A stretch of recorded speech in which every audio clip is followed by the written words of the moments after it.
Hey guys, it's Joey. So part 11 was jam-packed. Part 10 was not as jam-packed as this episode, but you got to see a little bit of everybody. We got a lot of development, a lot of story pushing, a lot of little pieces to the puzzle. So since this episode was so jam-packed, it's gonna be hard to really, condense into one short video. So I'm gonna jump around a lot, whatever, thoughts hit me during the moment, I'm going to relay them. So the video might be a little non-linear. So first off, we got confirmation that Becky is Bobby and Shelley's daughter. It seems like Bobby and Shelley are no longer together. They were for a while, they had a kid. Who knows when? I guess it might have been really soon after the show ended. They don't really tell you what age Becky is, but I'm assuming so. I'm assuming maybe 93, 94-ish. Another thing about Shelley that was a little weird, she really is crushing on this magician guy. As soon as he showed up, she perked up. She was crying a moment ago, and then she had this big grin on her face, and she ran out the door while her daughter was in a crisis. So that seems a little bit like typical teenage Shelley, but I'm shocked to see it on older. I thought Shelley was a little more wise and just, I don't know. Maybe I shouldn't be bashing on her for being into this guy. She doesn't know that he's evil. But I wonder what happened with her and Bobby, if they lasted much longer after the show ended. I don't remember if they talk about it at all in the Secret History of Twin Peaks. But it's really upsetting not seeing them together. They were one of my favorite parts about the show. Okay, now let's jump over to Hawk and Truman looking at the map. Looking at the fire and the corn and the weird symbol that apparently we're not supposed to talk about because it's so sinister or evil. The whole thing with black fire and sort of fire more as a metaphorical thing for energy and electricity, and the way fire is used as sort of like a tool, or electricity is used as a tool to get things done.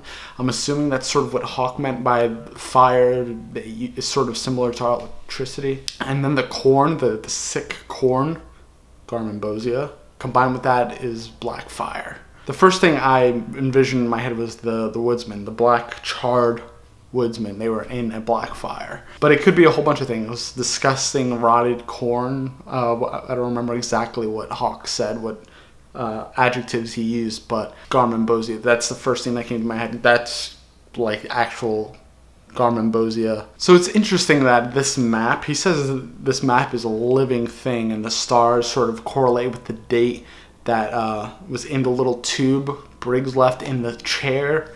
It's really crazy. Every time I think I'm going to be, pushed down a very simple path, the story expands a little bit. And it's starting to worry me because we're only 7 parts out of the end, unfortunately. It's so sad. But otherwise, this episode was kind of, well, at least towards the end, it was a little bit of an uplifting episode. It was a little bit more fun, a little bit more feel-good that we saw Cooper, Dougie, not be killed, and the Mitchum brothers take him with open arms, and then we see the Mr. Jackpot's lady all done up and, feeling good about herself. She's reconnected with her son. She's got a new house, a dog, and she's just so grateful for Dougie.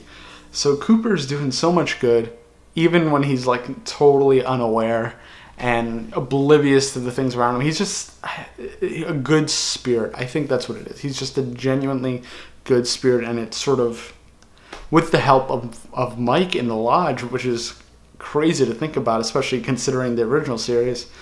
With the help of Mike in the lodge, he's been able to do so much good for people. It's sort of leading him on a good direction. He's protecting him, especially sort of messaging him to get the pie, like come towards the bakery, and he gets a cherry pie, which he obsesses over. I thought he said damn good, and I got chills. You hear the wavering in my voice. I was just so excited. I thought maybe that would have been it, the cherry pie and the coffee.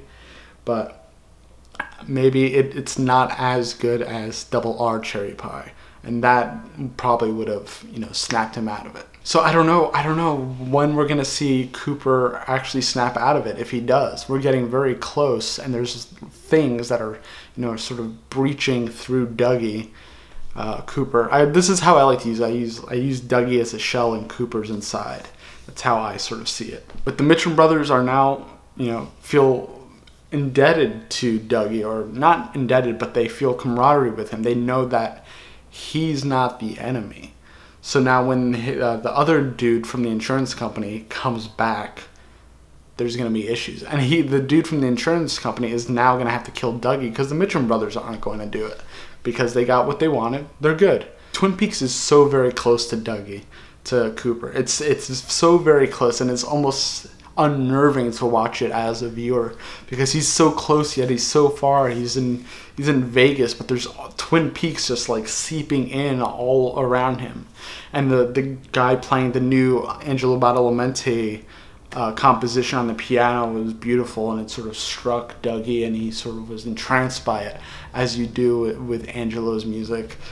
It just reminds you of the deep woods, the deep dark woods of Twin Peaks. So another one of the big weird things that happened in this episode, of course, was the William Hastings getting his head crushed in by a woodsman, which that seems to be their thing. They like, you know, smushing heads.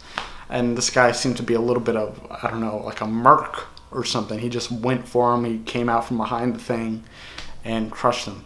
But it seems like Albert, Diane, and Cole were the only ones able to see him. Tammy couldn't see him, and I forget the name of the police chief. But that was probably the nuttiest scene. Cole goes through this fence and sees this sort of wormhole, or whatever it is. I'm going to call it a wormhole because that's the only thing I can think of. It kind of looked like the Doctor Who intro thing, which is a wormhole. So I'm going to call it the wormhole. And through the wormhole, there was, like, I guess you hear the electricity and the vibration. We saw this little clip way before the show started of Cole sort of in this weird energy trip. And he sees the woodsman on the stairs that look to me a lot like the stairs of Laura Palmer's house. And he comes back from it, and, well, Albert pulls him out of it before he disappears into who knows where, the zone. So we have that now. We have the woodsman just, maybe he saw the future, or maybe he's seeing something. Maybe he's seeing through time or through the dimension that Hastings and his secretary went to, which we find Ruth Davenport's lifeless corpse with coordinates, which I have to look up, and we'll maybe do a live stream if I could figure out where those coordinates, you know, point to. This is all very interesting. There's a lot happening still, and we're 7 episodes out.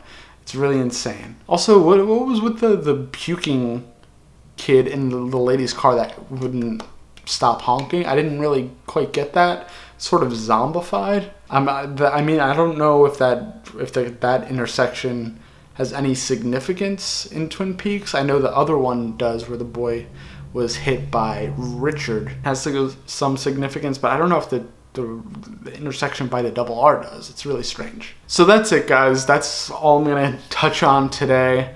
Also, the Mitchum brother Belushi is having dreams of the future. I thought that was interesting. Premonitions. I've had dreams like that too. It's super weird when you can see things happening, when you get that weird deja vu. I love that feeling, but it psychs me out every time. And it's cool to see Lynch sort of bring that into a show. There's so many dreams, all the dreams in Lynch. Thank you guys for watching, as always. You guys have been so fantastic with this run. I mean, I didn't think these videos would do as well as they are. But they are. The community is so strong and passionate and curious, and they love like deep diving into it, and I love being a Twin Peaks fan. So thank you guys for watching. Sincerely, check out all the other Twin Peaks channels. There's a lot of good ones, a lot of good perspective and ideas and discussions going on. And I shall see you guys next week. Don't forget to subscribe if you're not subscribed, and leave a comment with all your theories and questions, and I'll try to get to them as soon as I can. Thanks.